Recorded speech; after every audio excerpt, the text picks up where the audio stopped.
दोस्तों आज के इस वीडियो में हम पढ़ने वाले हैं समकोण त्रिभुज के बारे में। समकोण त्रिभुज को इंग्लिश में राइट एंगल ट्रायंगल बोलते हैं।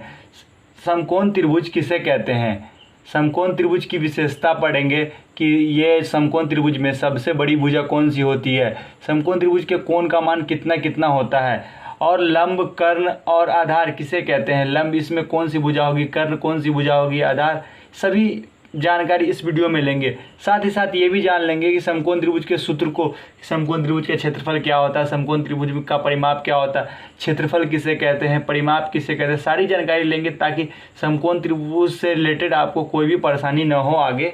अब बिना देर के हुए आज की क्लास को यहीं से स्टार्ट करते हैं और जान लेते हैं कि समकोण त्रिभुज किसे कहते हैं। मैंने आपके लिए बहुत ही आसान शब्दों में समकोण त्रिभुज का परिभाषा लिख दिया है। जिस त्रिभुज के किसी एक कोण का मान 90 डिग्री होता है उसे समकोण त्रिभुज कहते हैं। जैसे ये त्रिभुज PQR है तो इसमें Q कोण जो है ये 90 डिग्री है, इसलिए यह समकोण त्रिभुज है। अगर हम इस प्रकार त्रिभुज बनाते हैं इस तरह से उल्टा, तो ये समकोण त्रिभुज होगा कि नहीं। इसमें कंडीशन एक ही यही है कि किसी भी एक कोण का मान 90 डिग्री होगा तो वह समकोण त्रिभुज कहलाएगा। तो इस कोण का मान 90 डिग्री है, इसलिए यह भी समकोण त्रिभुज होगा। अगर मान लीजिए त्रिभुज मैं इस तरह से बनाता हूँ, इस तरह से किसी भी तरह से त्रिभुज बनाऊं और एक कोण का मान अगर 90 डिग्री होगा तो वह समकोण त्रिभुज कहलाएगा।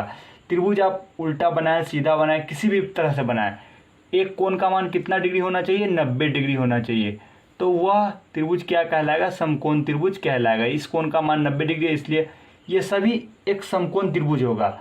कंडीशन समकोण त्रिभुज होने के लिए यही है कि किसी भी एक कोण का मान 90 डिग्री होना चाहिए, वह समकोण त्रिभुज होगा।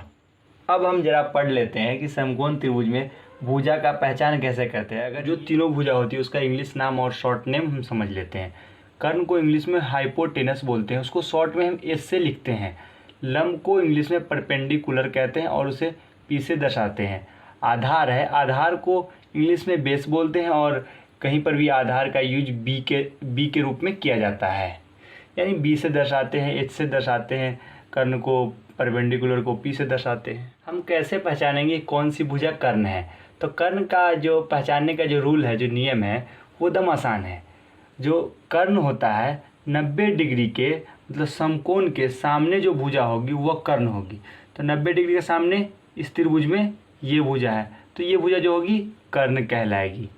अगर हम बात कर ले समकोण त्रिभुज MNP में, तो 90 डिग्री के सामने कौन सी भुजा है, NP जो भुजा है ये कर्ण कहलाएगी। मतलब समकोण त्रिभुज उल्टा रहे या सीधा रहे, हमको कर्ण पहचानने के लिए सिर्फ और सिर्फ एक रूल याद रखना है।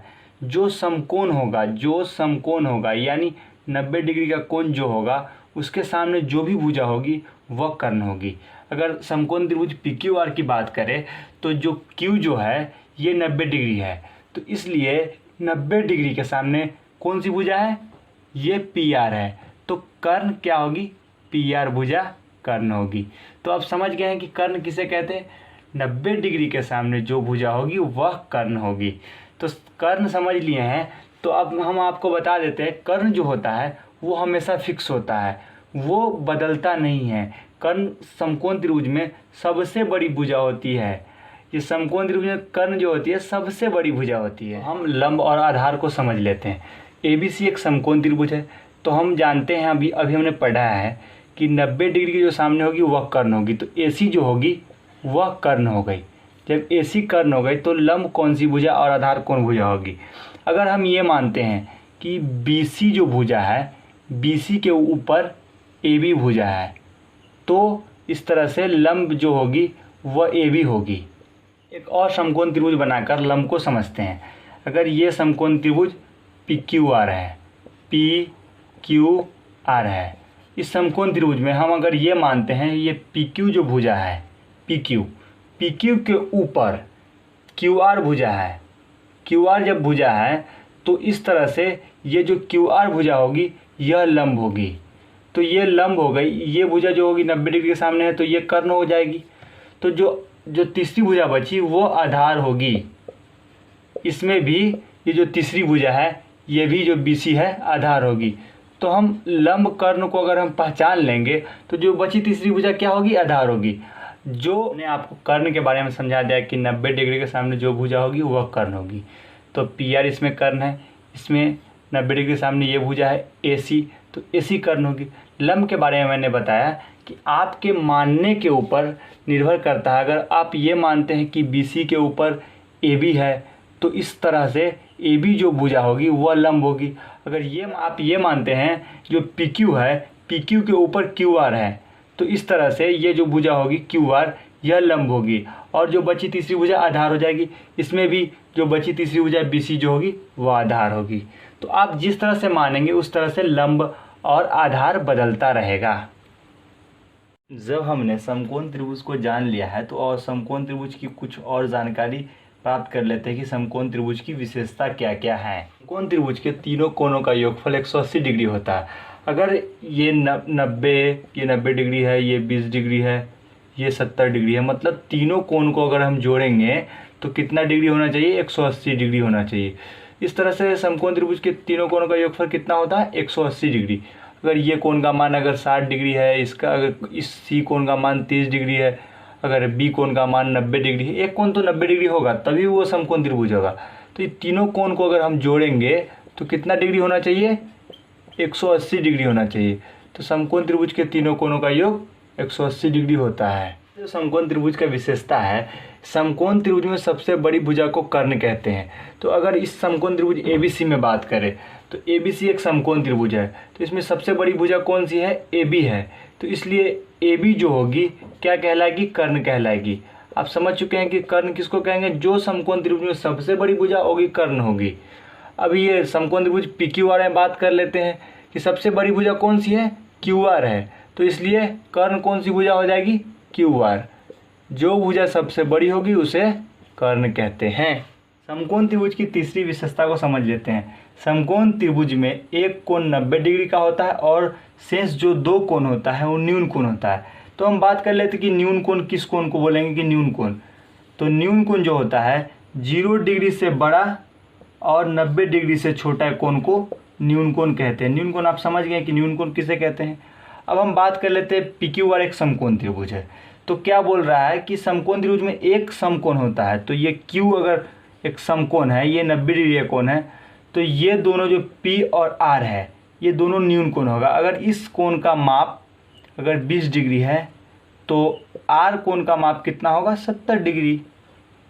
अगर ये ABC एक समकोण त्रिभुज है, अगर ये जो कोण A कोण है ये अगर 90 डिग्री का है तो ये जो B और C जो कोण है ये दोनों न्यून कोण होगा। अगर इस कोण का मान अगर 45 डिग्री है तो ये कोण का भी मान 45 डिग्री होगा। ये जो 45 डिग्री है ये 0 और 90 के बीच में आता है, इसलिए ये दोनों कोण न्यून कोण होगा। जो 20 डिग्री है 70 डिग्री ये भी 0 और 90 के बीच में आता है, इसलिए यह भी एक न्यून कोण होगा। ये दोनों P और R न्यून कोण है, B और C न्यून कोण है और A समकोण है और Q समकोण है। तो हम समझ चुके हैं कि एक समकोण त्रिभुज में एक समकोण होता है और दो न्यून कोण होते हैं। अब हम फॉर्मूला की तरफ बढ़ते हैं और जान लेते हैं कि समकोण त्रिभुज का क्षेत्रफल क्या होता है। हम क्षेत्रफल को थोड़ा शॉर्ट में समझ लेते हैं कि क्षेत्रफल किसे कहते हैं। मतलब कोई भी आकृति में जो जगह आकृति छेदता है, जो जगह ऑक्युपाइड करता है, जितना एरिया लेता है वही उसका क्षेत्रफल कहलाता है।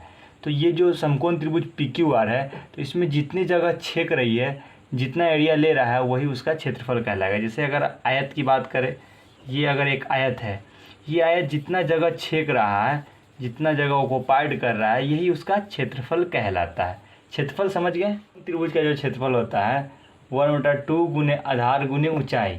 अगर आधार की लंबाई अगर 4 मीटर है, 4 मीटर है, अगर ऊंचाई जो है जो PQ है 5 मीटर है, तो समकोण त्रिभुज का क्षेत्रफल क्या होगा? तो इस फॉर्मूला पर हम रख देंगे। तो 1/2 आधार कितना है? 4 है और ऊंचाई कितना है? 5 है। तो 2 से 4 में भाग करेंगे, 2 मरतबे कटेगा, दोनों को गुना कर देंगे, 2 गुने 5 = 10 मीटर स्क्वायर। तो इस तरह से हम समकोण त्रिभुज का क्षेत्रफल निकाल लिए। समकोण त्रिभुज का क्षेत्रफल कितना निकला? 10 मीटर स्क्वायर। ये जो 10 मीटर स्क्वायर निकला है ये पूरा एरिया 10 मीटर स्क्वायर होगा। तो आप समझ गए हैं कि समकोण त्रिभुज का क्षेत्रफल कैसे निकालते हैं। उसके फार्मूला पर हम उसको रख देते हैं, जो आधार की लंबाई है और ऊंचाई जो है उसको रख दिए और उस तरह से हम निकाल लिए होगा। समकोण त्रिभुज का परिमाप क्या होता है? तो समकोण त्रिभुज का परिमाप जानने से पहले हम परिमाप को थोड़ा शॉर्ट में समझ लेते हैं। परिमाप किसे कहते हैं? समकोण त्रिभुज के तीनों भुजा का योग या तीनों भुजा को अगर एक साथ जोड़ देंगे वही उसका परिमाप कहलाता है। तो इस तरह से समकोण त्रिभुज का परिमाप क्या होगा? P Q plus Q R plus P R, मतलब तीनों भुजा का योग को समकोण त्रिभुज का परिमाप बोलते हैं। तो इस तरह से आप समझ गए हैं कि जैसे इसको अगर फार्मूला के तरह से लिखे तो क्या लिखाएगा? लंब प्लस कर्ण प्लस आधार। तो समकोण त्रिभुज का परिमाप क्या हो जाएगा? लंब प्लस कर्ण प्लस आधार हो जाएगा। अगर इस भुजा की लंबाई अगर 4 मीटर है, इस भुजा की लंबाई 5 मीटर है, इस भुजा की लंबाई 7 मीटर है, तो तीनों भुजा के लंबाई को अगर एक साथ जोड़ देंगे तो क्या हो जाएगा? उसका समकोण त्रिभुज का परिमाप निकल जाएगा। तो कितना हो गया? 7 5 12 4 16 मीटर। ये जो हो गया समकोण त्रिभुज के ये किनारा का कुल योग को ही परिमाप बोलते हैं। तो समकोण त्रिभुज का परिमाप क्या होता है? लंब प्लस कर्ण प्लस आधार। तो इस तरह से आप पूरा जानकारी समझ गए हैं कि समकोण त्रिभुज का परिमाप, क्षेत्रफल कैसे निकालते हैं। इस तरह से मैंने आपको सब जानकारी दे दी है। अगर ये वीडियो आपको पसंद आई है तो आप इस वीडियो को लाइक करें, शेयर